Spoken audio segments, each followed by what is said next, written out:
Et dernière question. Comment étaient les femmes à l'époque du prophète alayhi salatu wassalam avec l'éducation des enfants? Qu'Allah soit bienfaisant envers vous.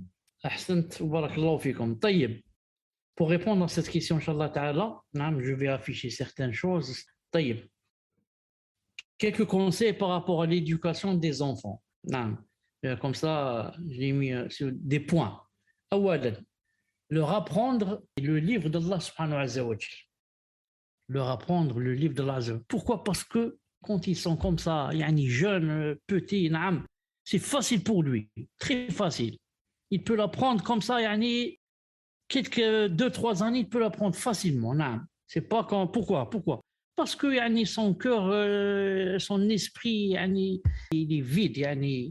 Il n'est pas en train de penser à des choses. Il n'est pas préoccupé. Pourquoi nous, c'est difficile pour nous? Tu as les enfants, tu as le travail, tu as l'électricité, tu as les impôts, tu as des centaines de machakil. C'est très difficile. Mais lui, dans le cœur, alhamdoulilah, vide. Et le prophète m'a dit vous connaissez le hadith. Le meilleur de vous, c'est celui qui a appris le Coran. Donc, en lui apprenant le Coran, il devient le meilleur d'entre nous parce qu'il a appris le Coran. Et l'a fait apprendre. Et celui qui aussi fait apprendre le Coran aux autres, il est le meilleur d'entre nous, bi'idhnillah subhanahu wa ta'ala. Leur apprendre la aqidah authentique, bi'idhnillah azawaj, comme faisait le prophète sallallahu alayhi wa sallam, comme d'après le hadith d'Ibn Abbas, radiyallahu ta'ala anhu. Il a dit, j'étais une fois assis en croupe sur la monture du prophète sallallahu alayhi wa sallam, quand il m'a dit, ô jeune homme, je vais t'enseigner quelques préceptes. Observe les commandements d'Allah et il te protégera. Regarde, Ibn Abbas était jeune quand le prophète lui a dit cela. Mais il lui parle comme quelqu'un d'âgé, de mature. Oh jeune homme, c'est pas oh jeune homme, viens, on va jouer à PlayStation. Oh jeune homme, viens, on va voir le match. Oh jeune homme, je vais t'enseigner quelques préceptes. Observe les commandements d'Allah et il te protégera. Chauffe. Comment inculquer à l'enfant comment qu'il doit observer les commandements d'Allah. Le résultat, Allah te protégera. Observe les commandements d'Allah et tu le trouveras devant toi. Dans les machakis, les problèmes que tu c'est pas X ou Y qui va t'aider, c'est Allah Azza wa Jal. Quand est-ce? Si tu as observé ces commandements, tu as prié à l'heure, tu n'as pas menti aujourd'hui, tu as fait ce qu'il fallait faire, tu as fait l'adkar, tu t'es éloigné du haram. Si tu demandes quelque chose, demande-la à Allah. Si tu implores assistance, implore assistance à Allah. Et sache que si la communauté tout entière s'unissait pour te procurer un bienfait, elle ne te ferait profiter que du bienfait qu'Allah a décrété pour toi.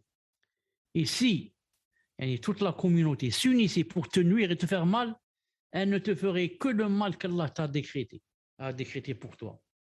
Les plumes ont été levées et l'encre des feuilles a séché. Authentifié par Sheikh Al-Adbani, rahimahullah ta'ala. Donc regardez comment le prophète, ça c'est juste un petit modèle, comment il a parlé avec Abdullah ibn Abbas, radiyallahu ta'ala anhu. Donc très jeune, on lui apprend, inshallah ta'ala, la aqidah bi'idna. Fadlal, troisième. Troisièmement, leur apprendre à s'agripper à la sunna. Pour qu'il ne soit pas un Qur'ani. Un Qur'ani, c'est quelqu'un qui dit je crois seulement au Coran. On lui dit plus tu connais la sunna, et la sunna est obligé de la suivre, plus tu connais la sunna, plus tu es sur la droiture et sur le droit chemin. Plus tu t'éloignes d'une sunna, plus tu fais une bid'a. Tous les gens qui font des bid'a, ce sont des gens qui ne connaissent pas la sunna. Chaque bid'a faite, c'est contre une sunna qui a été négligée. Et c'est pour ça que les savants, ils disent, si tu vas chez un savant, tu lui demandes par exemple quel est le statut de telle chose. Il te dit par exemple c'est halal, exemple, il dit c'est halal, c'est permis. Tu lui dis c'est quoi le dalil? Il te dit le verset, cite le verset. Ensuite tu vas chez un autre savant, tu lui poses la même question sur la même chose. Il te dit c'est pas permis. Tu lui dis c'est quoi le dalil? Ceci est un hadith. Les savants disent tu prends du hadith, ici tu prends pas du verset. Pourquoi? Le hadith vient de qui? Du prophète sallallahu alayhi wa sallam. Et le prophète, il ne connaît pas le Coran. Il ne sait pas qu'il y a un verset qui interdit ou qui n'interdit pas. Donc, comment se fait-il qu'il ait contredit le verset alayhi salam? Ce n'est pas possible. Donc, le verset adak, soit il est abrogé, soit il est spécifié, soit. Donc, on prend de la sunna bi'idhnillahi ta'ala. Et nous, on s'appelle al-sunna ou al-jama'a parce qu'on s'agrippe à la sunna. Non. Quatrièmement, les habituer à faire l'adhkar. l'adhkar, surtout l'adhkar du matin et du soir, très important. Non. Et l'adhkar de toutes choses. Quand il prend une chose, bismillah. Non. Avant de manger, qu'est-ce qu'il dit? Bismillah. S'il oublie bismillah fi awwali wa akhirihi. Non. Avant de dormir, qu'est-ce qu'il dit? Quand il se lève, qu'est-ce qu'il dit? Avant d'aller aux toilettes, qu'est-ce qu'il dit? Quand il sort des toilettes, qu'est-ce qu'il dit? Quand il voit quelque chose qui lui plaît, qu'est-ce qu'il dit? Quand c'est un malheur, qu'est-ce qu'il dit? Et comme ça lui apprendre adhkar pour qu'il ait toujours une relation étroite avec Allah subhanahu wa ta'ala. C'est pas comme celui qui oublie tout cela. Il passe toute sa journée, je ne sais où, à faire je ne sais quoi et dire je ne sais quoi. Et c'est très rare qu'il cite un dhikr. C'est très rare. Sa relation est très faible avec Allah subhanahu wa ta'ala. Il a oublié Allah azza wa jalla. Cinquièmement, leur apprendre à s'éloigner des gens de la déviance et choisir les bons compagnons. Très important. Lui apprendre très jeune comment s'éloigner des gens de la déviance, des gens du kufr, des gens de la bid'a, les sectes, les khawarij, les ceci, les cela. Il leur afin qu'il soit sur ses gardes. Comme a dit le prophète sallallahu alayhi wa sallam, la tusahib illa mu'minan. Il ne fréquente qu'un croyant. Il ne mange de ta nourriture qu'un pieux. Car si tu fréquentes les mauvais, tu es mauvais. C'est pas possible que tu sois bon et que tu fréquentes les mauvais. C'est pas possible que tu sois sur la sunna, la vraie, et tu fréquentes les mubtadi'a. C'est pas possible que tu sois un vrai croyant et que tu fréquentes des kofars. Ça marche pas.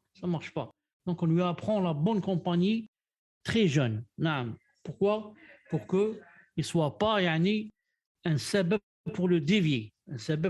Comme ça, il saura choisir, Inch'Allah ta'ala, qui prendre comme ami et de qui s'en éloigner, bi'idhna subhanahu wa ta'ala.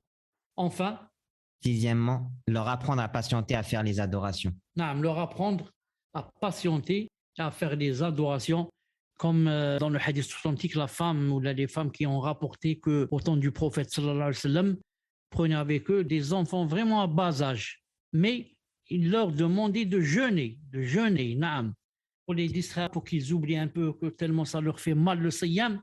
Qu'est-ce qu'ils font? Ils construisent comme ça des pelotes en laine et leur donnent à jouer juste pour qu'il oublie la faim qui le torture et qui lui déchire les intestins, pour qu'il puisse continuer à jeûner sa journée bi'idhna ta'ala.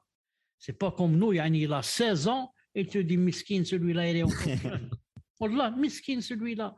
J'ai peur pour lui. Attends, mon fils, je vais te préparer un steak, masha'Allah. Ma petite fille, attends, je vais te préparer de poulet rôti. Non, comment, 16 ans, c'est grave. Il avait 4 ans, 5 ans, il pleurait, on ne leur donnait pas à manger. Pour qu'ils apprennent la patience, c'est quoi? Ils apprennent, sinon, si on le laisse, quand il devient mûr, c'est très difficile pour lui qu'il jeûne. Très difficile pour lui. Mais quelqu'un qui a appris ça à partir de 6 ans, 7 ans, 8 ans, ça devient très facile pour lui.